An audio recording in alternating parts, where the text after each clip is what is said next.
This is the X-Zone Broadcast Network, broadcasting worldwide on broadcast affiliates and satellite program providers, including CNN Broadcast Network, Sirius Satellite Network, Star Media, Good News Radio Network, Angel Broadcast Network, Wiki Broadcast Network, and WPBN TV. For more information on the X-Zone Broadcast Network, visit us at www.xzbn.net.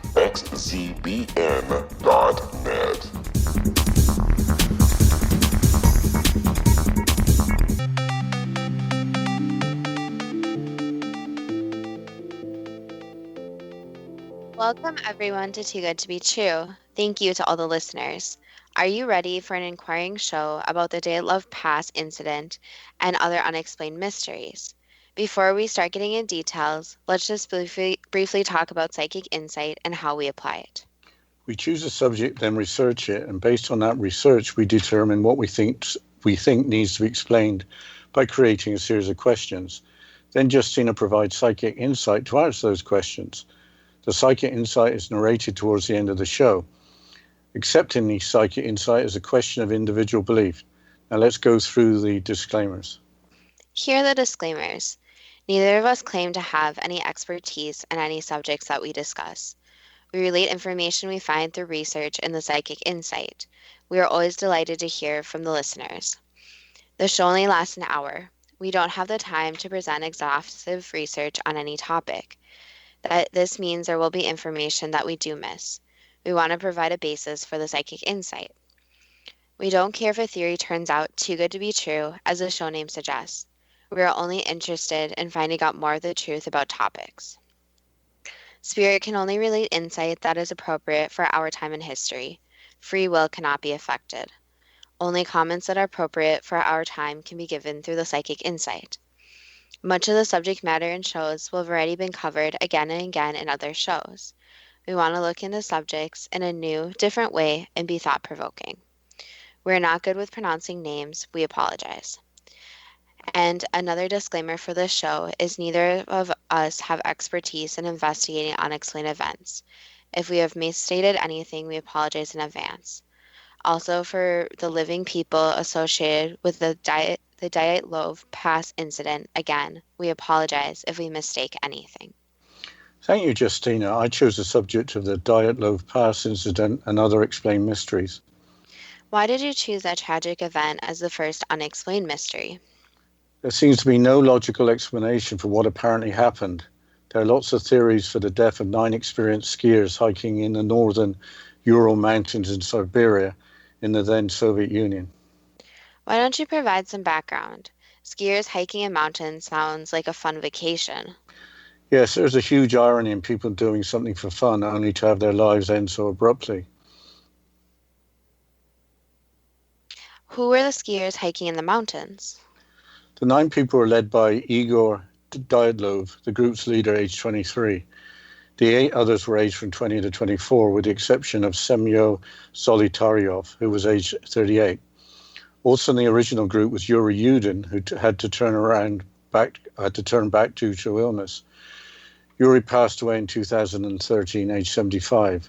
He was 21 at the time of the incident. These were all young people, with the exception of one middle-aged person.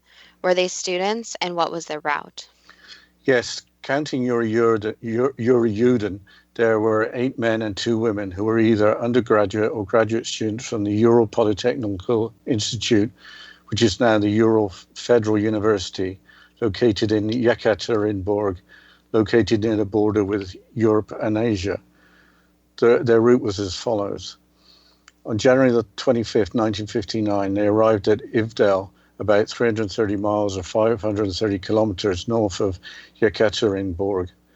They then took a truck ride to a place called Vizhay, the last inhabited settlement to the north. The hike from Vizhay to Mount Oraton started on January the 27th. The translation of Mount Oraton in the local tribal language is apparently Mount Don't Go There. On January 28th, Yuri Yudin turned back.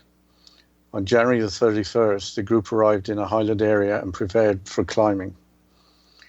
On February the 1st, the group started to move through a mountain pass, and then the bad weather moved in.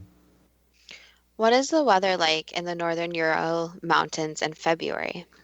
It's Siberia, so it's cold. Sub-zero temperatures around 0 Fahrenheit or around the minus teens in Celsius would be expected in winter. Presumably, the higher you climb, the colder it gets. So I expect it would have been sub-zero in degrees Fahrenheit or below minus 18 degrees Celsius. It was probably colder than a freezer. As mentioned, on February the 1st, the snow rolled in and the visibility decreased. Were these experienced adventures, or were they an environment they weren't ready for? Boyle accounts they were experienced in the mountain environment and they would have been prepared for the weather closing in high up. The route they took was considered to be very difficult, though. So what did they do when they had to deal with the weather? Did they make a camp to see out the snowstorm? They apparently lost their way and went to the west towards Mount Kholat Syakhl, which translates to Dead Mountain in the Mansi tribal language. The Mansi, spelled M-A-N-S-I or M-A-N-S-A-I, are the native people of Siberia. When the hikers realized where they were, they set camp rather than retreating lower down, about a mile or 1.6 kilometers to a forested area. I think that camping in a forest rather than on a mountain slope would offer more shelter. That's hard to argue with. After the fact, Yuri Yudin guessed that they either didn't want to lose the altitude they had gained or they wanted to practice camping on a mountain slope. We'll have to get to this and more unexplained events after this short break.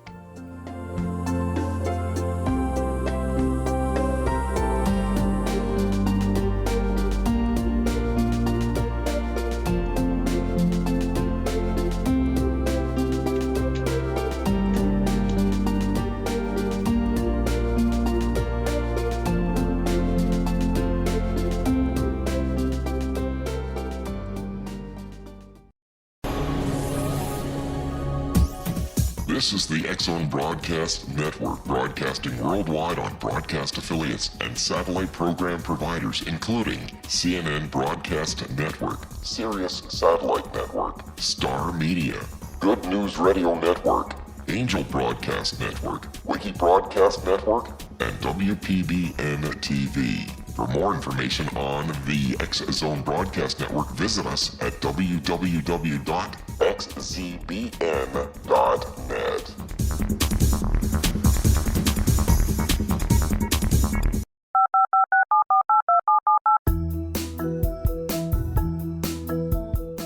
Did you know that when you're on the road with limited data or Wi-Fi, you can still listen to the X-Zone Radio Show with Rob McConnell, The Science of Magic with Gwilda Wiyaka, X-1, Dimension X, Space Patrol, and every minute of the X-Zone Broadcast Network by calling 213-401-0080, courtesy of Audio Now. No smartphone, app, or internet needed. It saves your data plan and it's free if you have unlimited minutes. Call 213-401-0080 to listen on any phone, anytime, anywhere.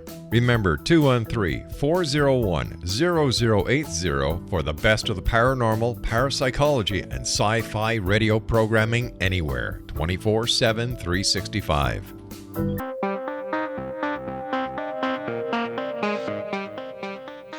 Welcome back to Too Good to Be True. And before the break, we were giving a little background of what happened before the Dyatlov actual incident occurred and the people tragically lost their lives. So just to go into some more information about the whole incident, when were the group expected to return? They had expected to be back at Vizhay, where they had started their trek on February the 12th, but Igor Dyatlov had told Yuri Yudin it might take longer. So when did the alarm go off that they were missing? The search didn't start until after February the 12th, as delays often occurred for adventurers. It took until February the 20th for a search to be organized after relatives had demanded it. After volunteers on foot had been unsuccessful, the military and the militia provided planes and helicopters. So when were they found? On February the 26th, searchers found the campsite on Mount Kholat Syakhl. Their tent was half torn down and covered in snow. It had been torn open from the inside. Did they see any tracks from the tent? They saw 8 or 9 sets of footprints, not made by boots, but were made by people only wearing socks. Where did the searchers find the remains of the young people? I'm going to quote from a London Daily Mail article from the 23rd of August 2013, which gives a description of what was found. So, quote, "The first bodies, frostbitten and frozen stiff, were discovered lying in the snow on flat land near a river a mile from the tent, next to the remains of a long burnt-out fire. Around 350 yards away lay the corpse of Igor Dyatlov, the 23-year-old engineering student from Ural Polytechnic who had put the expedition together and was its leader. His name would later be given to the area where the tragedy took place. Nearby, a search dog sniffed out the remains of Zina Kolomogorova, 22, under 4 inches of snow, and that of Rustam Slobodin. Their bodies were in a line 200 yards apart, as if they were been trying to crawl behind each other back up to the shelter of the tent, but never made it. Another 2 months went by before the rest of the group were found, under 15 feet of snow in a den that had been desperately hollowed out for themselves before succumbing to the cold. Some of the group had broken bones and terrible internal injuries, but strangely, no external wounds, not even scratches on the skin. Stranger still, odd bits of clothing contained higher than normal levels of radiation. Indeed, post-mortem examinations of all 9 bodies threw up a string of bewildering anomalies. There were some fully clothed, but others nearly naked. Most disconcerting of all was Ludmila Dubinina's body, which was missing her tongue and eyes." Unquote. That sounds truly awful. What were the official results of the investigation? I will continue quoting from the same Daily Mail article. Quote, "The official Soviet investigator into the tragedy, Lev Ivanov, could find no answers. He concluded in his hastily composed report that all 9 deaths had been caused by what he described as an unknown elemental force for which they were unable to overcome. Privately, he told people he thought they'd been killed by aliens in a UFO.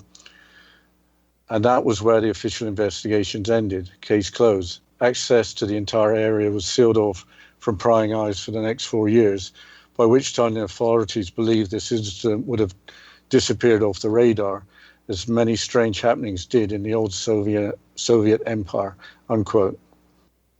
So, in other words, the deaths were caused by an unknown cause, an unknown elemental force which they were unable to overcome.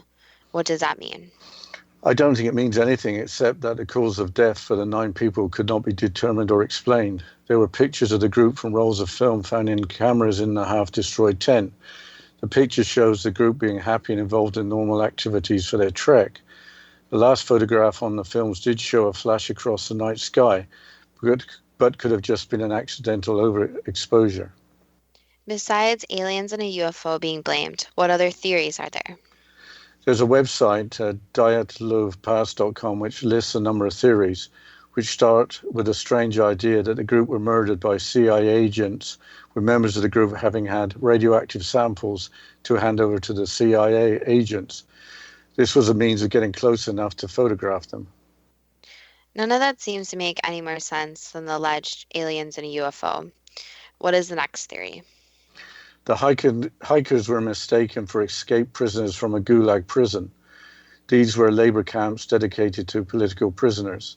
There was a Gulag located not far from the site of the tragedy. Some of the political prisoners were World War II veterans. A piece of clothing was found by Yuri Yudin at the site that didn't belong to the 9. It was a distinctive obmotki used to wrap around the feet or legs by World War II soldiers, as well as prison inmates. Assuming that Yuri Yudin was correct, that the clothing didn't belong to one of the 9, that is rather odd. World War II vintage clothing was probably not something young people would wear in 1959. What theory comes next? Soviet special forces killed the 9 because they had stumbled across a military testing area. The Soviets were apparently testing R-12 rockets in the area. These were to come in service in March of 1959 and will be armed with nuclear warheads. Why not just arrest them and put them in a gulag? Why did they have to be killed? Also, if the area was sensitive, why would it be open to hikers? Killed by Soviet special forces doesn't make sense. They could just have been arrested on their way back. The next theory is that the 9 were murdered by Western special forces, but that seems implausible. This theory does include information one of the 9 may have been exposed to radiation in the past, and this might explain the radiation on some of the clothes. What about the local inhabitants? Were they suspected? Yes, the local Manzai tribespeople committing the murders is a theory. The mountains are their hunting grounds. What are the Mansai people like? In 1959, there were only about 6,000 of them in total. About 60% of them were native speakers spread over a vast area. Apparently, being hunter-gatherers and considered to be primitive, they would have been poor. The money found in the tent would have been a large amount for the Mansi. Nothing seemed to be taken. Some Mansi hunters were arrested and interrogated by authorities in March of 1959, but apparently none were charged. But the theory now gets really odd. So far, everything seems rather odd. Yeah, the group of 9 could have eaten fly agargic mushrooms to get high. Apparently, if the mushrooms are dried out, that takes out the toxicity. There was a theory that some of the group became drugged and a fight broke out. So you're sheltering in a snowstorm on the side of a mountain, and then you think it's time to break out the magic mushrooms. I think you'd have more immediate concerns, such as keeping warm, fed, and hydrated. It wouldn't seem to be the right time for a recreational drug. Yes, being in survival mode in sub-zero temperatures, that theory doesn't seem to make sense. They had all given up cigarettes for the trip, so if lighting up a cigarette was out of the question, then magic mushrooms would seem to be a strange option. The next theory was that an avalanche occurred, which sounds more plausible. That might explain the hasty exit from the tent that was ripped from the inside. But pictures of the tent taken by searchers don't seem to support the avalanche theory. Even if there were an avalanche, you might expect that footwear would be retrieved and that a new shelter would be made, even assuming some casualties. The forested area was not that far away down the slope. A UFO theory was mentioned earlier based on a comment from the official investigator, Lev Ivanov. What was that theory investigated? Apparently, several geologists 43 miles or 70 kilometers from the mountains saw something glowing and pulsating orbits flying in the direction of Mount Kholat Syakhl on February the 1st. That's the day of the snowstorm when the group made camp on the side of that mountain. The Mansi tribesmen made pictures of flying spheres, and apparently this and other testimony were suppressed. Later in 1990, Lev Ivanov admitted in an article that he had published that under pressure from his superiors, he had suppressed evidence of fireballs or UFOs. Here is a quote from the Ivanov article. Quote, "We found that some young pine trees at the edge of the forest had burn marks, but those marks did not have a concentric form or some other pattern. There was no epicenter. This once again confirmed that heated beams of strong but completely unknown, at least to us, energy were directing their firepower towards specific objects, acting selectively," unquote. This quote relates to the events from May of 1959 when Ivanov visited the site with a colleague, but there are still more theories. What are those? I think that people would have to have some pretty good imaginations to come up with more theories. There's infrasound, there's yetis, a lightning strike, the stove, and gravity fluctuation. The Yeti theory sounds interesting. Yetis, or the abominable snowmen, are ape-like mountain creatures that may or may not exist and are usually associated with the Himalayas. They are supposed to be creatures like Bigfoot, but with white fur. Attack by Yetis, who normally live in the Himalayas, seems unlikely. Also, the existence of Yetis in many sources is just thought of as legends or folklore. You may as well mention the remaining theories. The infrasound theory relates to a wind vortex in the mountains, terrifying the campers with low-frequency sound. Lightning strikes and snowstorms sometimes happen and may go with UFOs having been mistaken as appearing. There could have been explosive ball lightning that looked like UFOs. The homemade stove in parts with remnants of food were found in a tent. Maybe the stove had caught fire, exploded, spooking everyone. The theory of gravity fluctuation would have involved flinging the campers out of their tent to land in different places outside of it. None of the theories mentioned seem to have strong evidence behind them. Well, some of the theories just don't seem to be credible. But why stay in your socks and not go back for your boots? And what was the cause of the internal injuries? There was no mention of the tracks of alleged attackers. I think it's time to move on to the next unexplained mystery, the Taos hum. So what is the Taos hum? The Taos hum occurs in Taos in New Mexico in the United States. New Mexico has its share of weird events or strange events. Where in the state is the Taos located? Nowhere near Roswell, if that's what you're thinking. Taos is at the other end of the state, 70 miles or 130 kilometers northeast of Santa Fe. Taos is derived from the name of the place of red willows in the Native American Taos language, apparently. The population is under 6,000. So does everyone there hear a strange humming noise? Actually, not many people hear it. Here's a quote from the Life Science website. Quote, "The hum seems to have been first reported in the early 1990s. Joe Mullins, a professor emeritus of engineering at the University of New Mexico, conducted research into the Taos hum.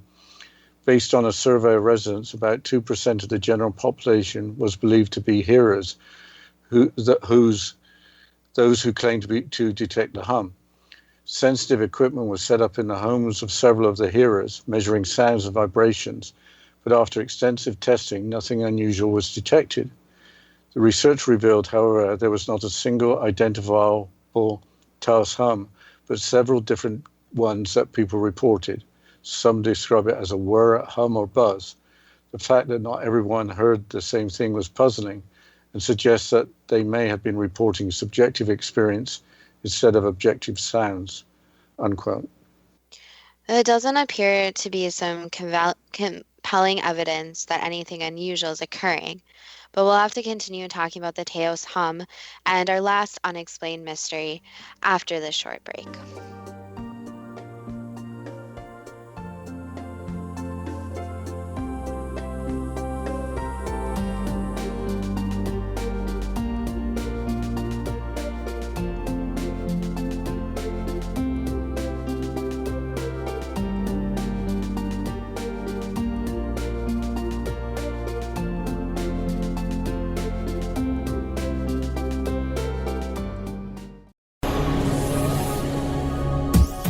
This is the X-Zone Broadcast Network, broadcasting worldwide on broadcast affiliates and satellite program providers, including CNN Broadcast Network, Sirius Satellite Network, Star Media, Good News Radio Network, Angel Broadcast Network, Wiki Broadcast Network, and WPBN TV. For more information on the X-Zone Broadcast Network, visit us at www.xzbn.net.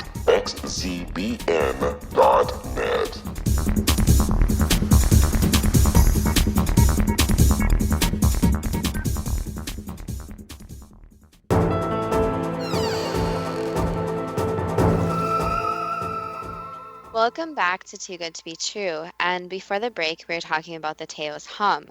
And I was making the comment that there doesn't seem to be much compelling evidence that any hum is actually happening. And another point to that is, don't insects make noises like that?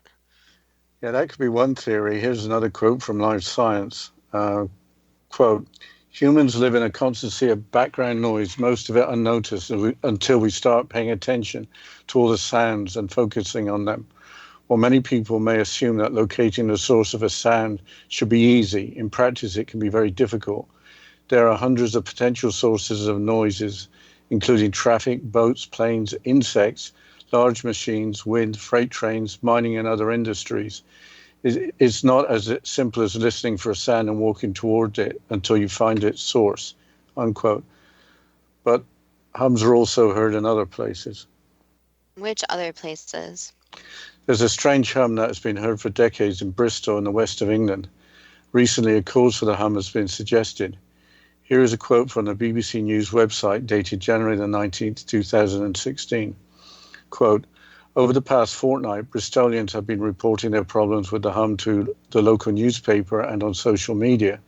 It has been driving them to distraction, they say, and no one can tell where on earth it's coming from. But it's not the first time the hum has kept Bristol awake. In the 1970s, hundreds of the city's residents complained to the council that a strange noise was audible at night. Most of the experts drafted in put it down to factory noise, electricity pylons, or tinnitus, while some of the more imaginative suggested included the sound from flying saucers hovering over the city or secret military activity. Eventually it stopped as abruptly as it began, but not before it had spawned reports of equally unidentifiable hums in other towns across Britain. Then last year, French scientists announced that they had solved the conundrum. It was, they said, the effect of continuous waves causing the ocean floor to vibrate. We have made a big step in explaining this mysterious signal and where it is coming from, and what is the mechanism, said Fabrice Ardouin of the Centre National de la Recherche Scientifique. But his answer doesn't immediately explain why the sound was only around for a number of years or why it might have returned, unquote.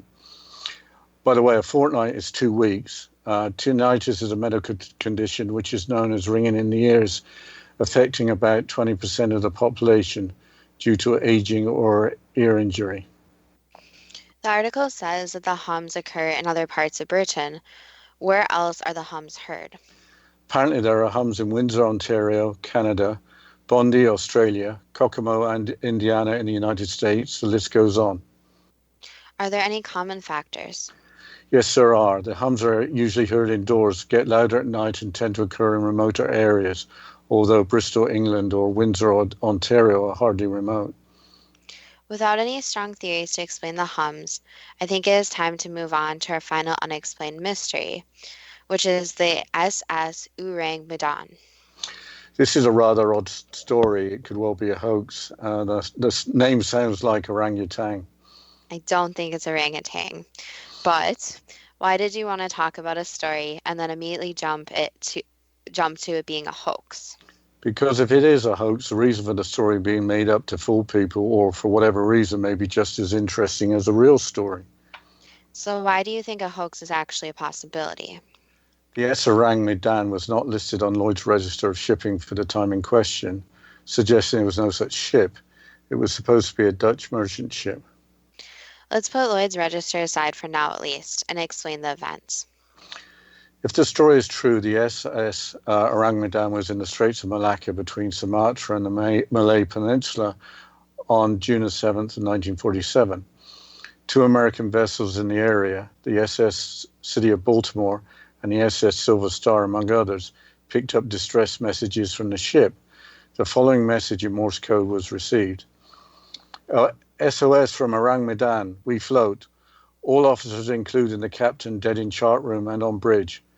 Probably whole of the crew dead. Later followed dots and dashes not making sense.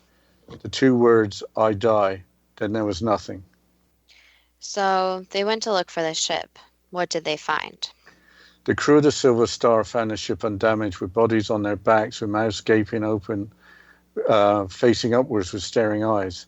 There were no survivors and no evidence of injury. So they could just tow the ship back to port and conduct a proper investigation, right? That didn't happen. A fire broke out on board, then the ship exploded and sunk.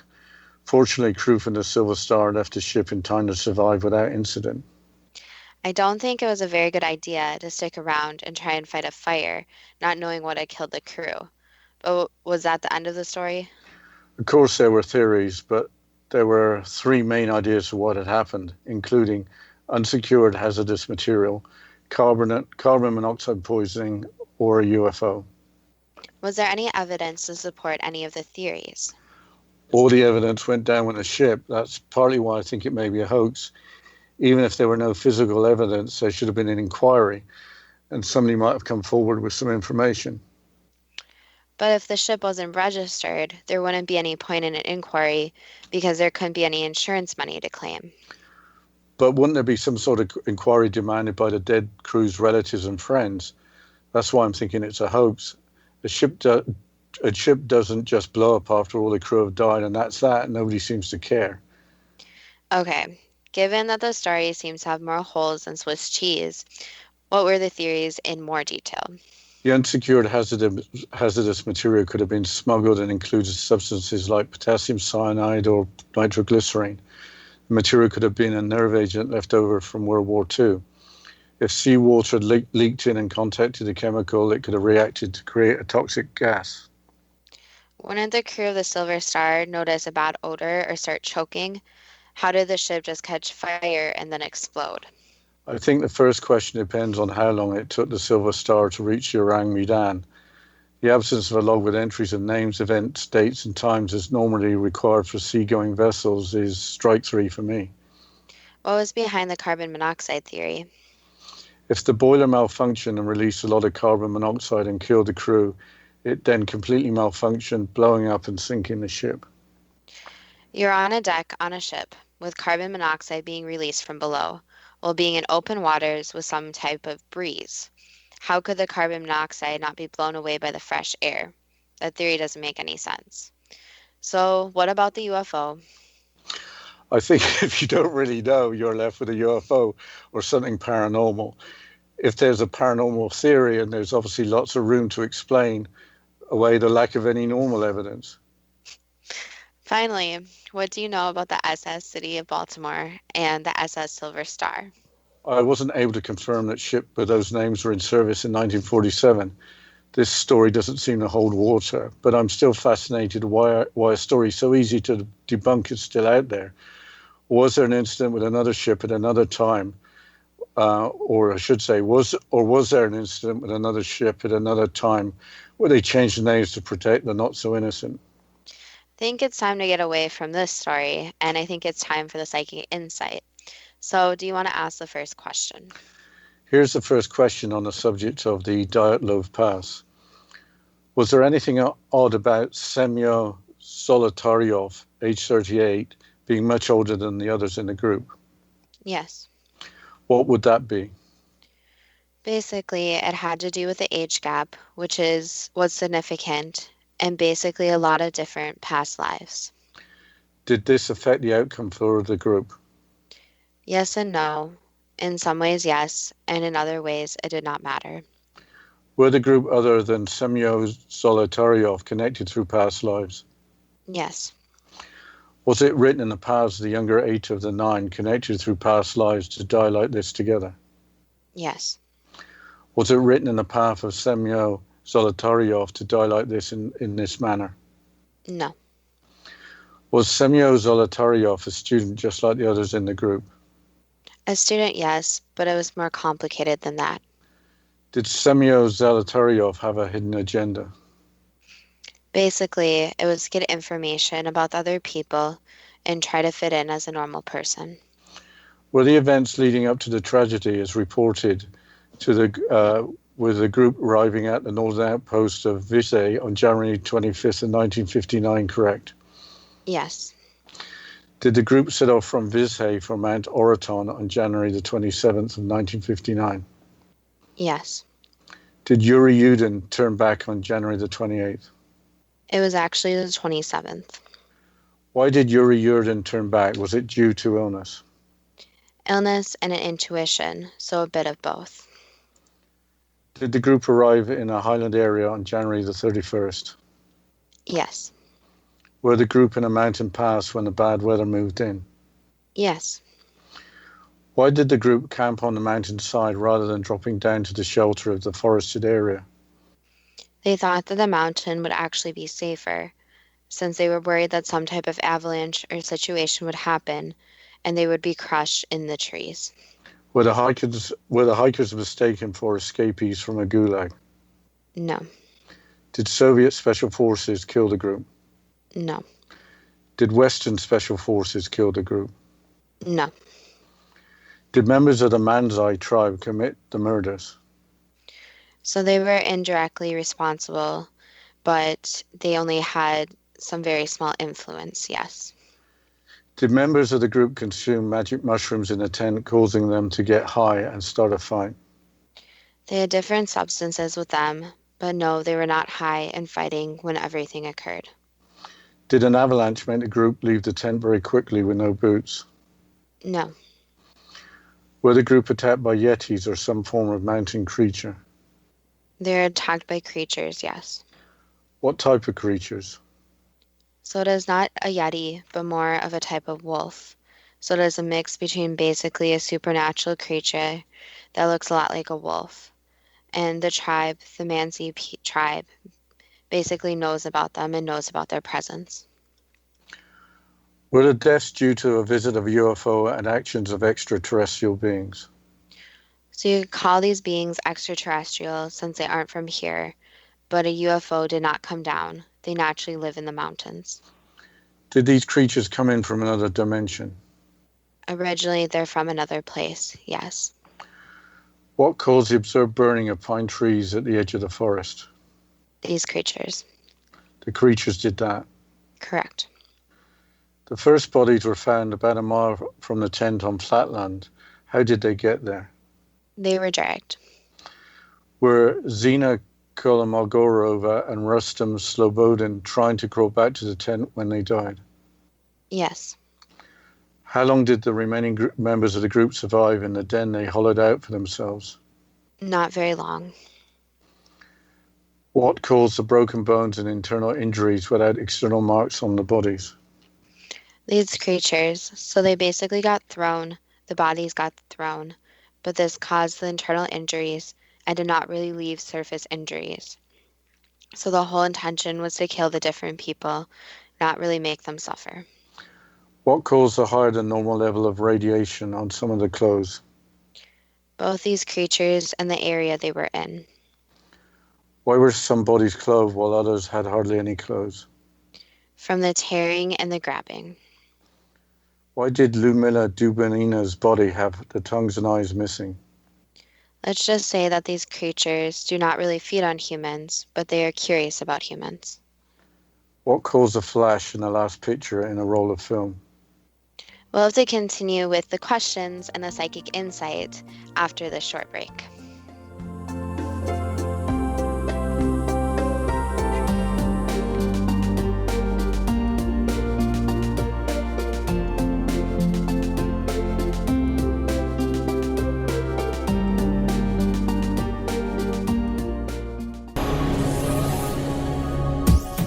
This is the X-Zone Broadcast Network, broadcasting worldwide on broadcast affiliates and satellite program providers, including CNN Broadcast Network, Sirius Satellite Network, Star Media, Good News Radio Network, Angel Broadcast Network, Wiki Broadcast Network, and WPBN TV. For more information on the X-Zone Broadcast Network, visit us at www.xzbn.net.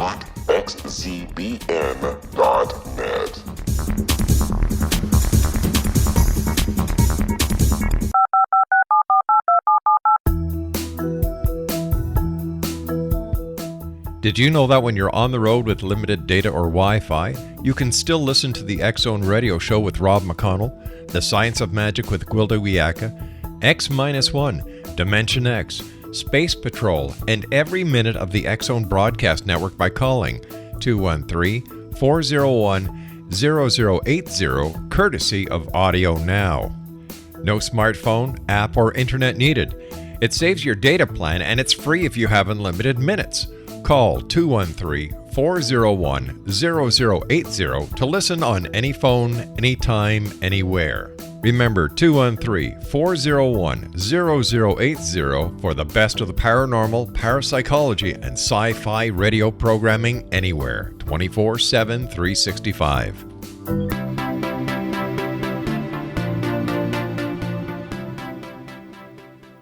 Welcome back to Too Good to Be True, and before the break we were going through the questions and the psychic insight. So Dad, can you please repeat the last question that was stated before the break? Sure. What caused the flash in the last picture in a roll of film? When the creatures showed up. Is there anything more to know about these creatures? Yes, so basically a lot of the urban legends are actually almost werewolves. So they are not the same species, if that makes sense. So some people's sightings of werewolves are actually these creatures. So basically they lead very isolated lives. They look like wolves at times, and they do enjoy different mountainous areas and snowy areas. And the problem is that they are curious about humans, but also tend to stay isolated.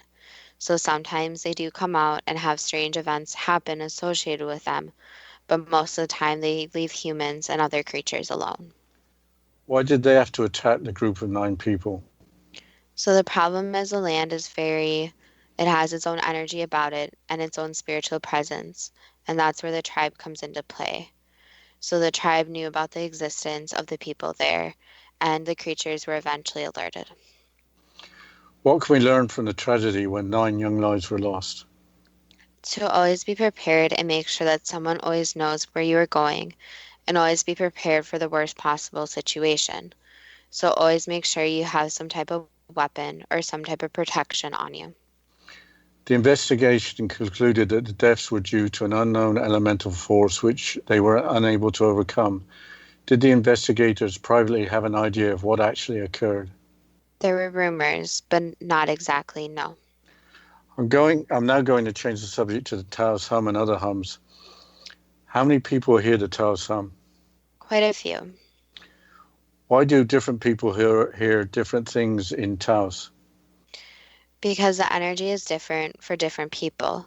So the hum actually comes across differently depending on who you are. Why wasn't a Taos hum picked up by sensitive measuring equipment? Because even some of the equipment can pick up what the human mind and human ears can hear. So it's at a level that technology will not currently be able to record it. What caused the Taos hum if it's not just people's imagination? It's a buildup of energy. Where is the energy from? So basically, the energy is from not really within the earth, but on top of the earth. So it's a spot where the energy builds up and turns into sound vibration. Is the strange hum heard in Bristol, England, due to waves on the ocean floor creating vibration? Yes and no. So yes, it is related to that. But again, it's the energy that's creating the actual sound waves. So you could say yes, it is the energy of the ocean. Why does the hum in Bristol seem to disappear for years and then return? Because the buildup of energy has to be great enough. Are there hums in Windsor, Ontario, Bondi, Australia, and Kokomo, Indiana? Yes. Are there many different places in the world that hums are heard? Yes. Is there any purpose to the hums? No, not really, no. It's just heard. What should we do if we hear a hum? Well, first, obviously check if there is some kind of source. And then 2, just feel into the energy. And obviously some people will think that they are crazy or it's in their head. But that's why it's very important to be able to feel into the energy, especially the energy of the earth. It's because sometimes the energy does build up into things such as vibrational waves. Is there anything to fear about the energy that creates a hum? No. I'm going to change the subject to the Orang Medan. Was there a real mystery in the past, but names, times, and locations changed? Yes and no. The story is very expounded on. The SS Orang Medan mystery is really a hoax. Yes. How was the hoax created? Basically, just some people with wild imaginations. Why was the hoax created? For entertainment purposes, and to see how many people would actually believe in it. Was it just normal people that created the hoax? Yes. Why would anybody take the story seriously? Because a lot of stories that are more different, people believe without doing their own evidence and research. Why isn't the alleged mystery totally debunked? Because it is very hard to debunk things, especially without any physical evidence. So physical evidence is the thing that always proves or disproves something. Why do we enjoy these stories which we know cannot be true? People use their imaginations and think about the what-ifs. And it is human nature to wonder about the unexplained and what the different possibilities and limitations are. That's the end of the questions. Let's start with the last mystery first. The Orang Medan. It was a hoax, obvious from minimal checking into the background. The ship allegedly involved didn't have any records to support their existence. I don't think there's anything that is too good to be true. But if something quacks like a duck, walks like a duck, and looks like a duck, it's probably a duck. Yes, but it's interesting that the story is still out there. and it's important to base what you believe is true or not true on checking the evidence for yourself. Apparently, the hoax was originally based on a real event to provide the idea, but a hoax nonetheless. The Teos hum is not the Teos hum. It is the Teos hum and lots of different places hum. I think that the good part is that modern science can only partially explain it, while people are still telling the truth about hearing it. Yes, it's a harmless form of energy that causes different sounds to be picked up differently by people at many locations, too good to be true. That depends on what you are prepared to believe. Okay, now to our serious story. For the mystery of the Dyatlov Pass, I took the idea of the Russian Yeti too literally. I think that the definition of a Yeti means one of those creatures that are seen, but there is no direct physical evidence for their existence. There seems to be a lot we don't know, but I was having a hard time with the psychic insight until I did some more checking into the background. On the website cryptonewszoo.com, there's an artist's impression of the alleged Russian Yeti, which resembles a werewolf. So the creatures were humanoid looking with wolf-like features. Creatures like that are hard to believe. Also hard to believe is that they are visitors from another place. Is there any more belief in the existence of the Russian Yeti?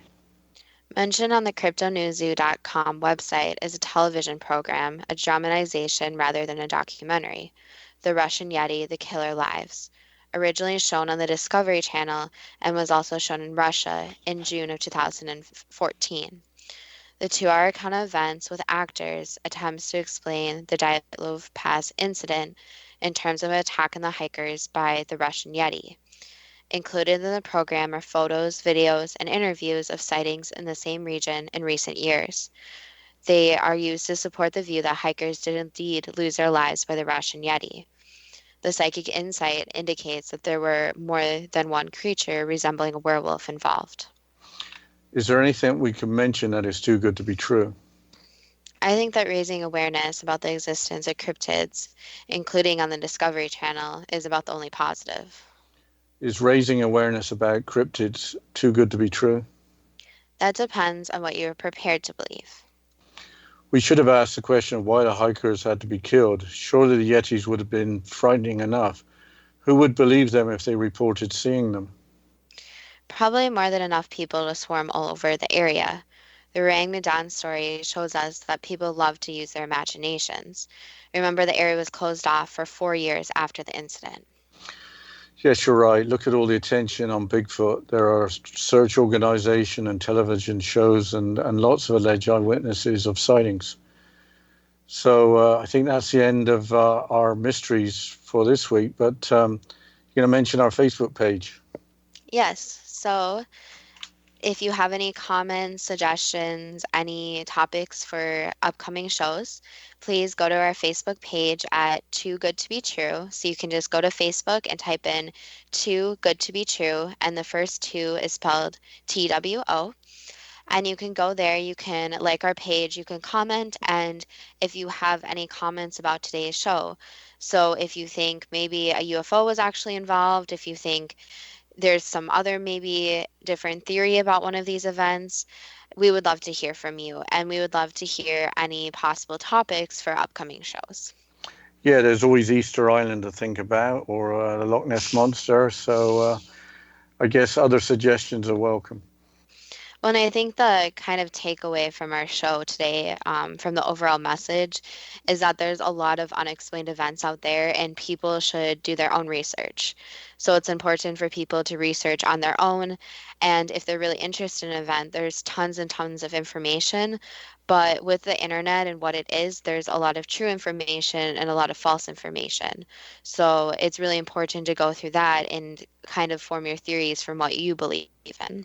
Yeah, it's kind of really fascinating how the internet has took off in the last couple of decades or quarter century. Before the internet, I guess you had to go to a library and figure things out. There weren't the resources that there are now with instant information, some to be believed, some not to be believed, some to be checked out. So in our day and age, it's fantastic what you can find out in a very short time. And I guess I'm sounding like an old geezer remembering life before the internet, but it was a very different very different world then, and we tended to believe what we were told on television and what we read in newspapers. Dad, I think you're forgetting that I was alive when we had dial-up and I wasn't allowed on the internet. So I think you're forgetting how older I am too. And I remember the internet not being super popular too.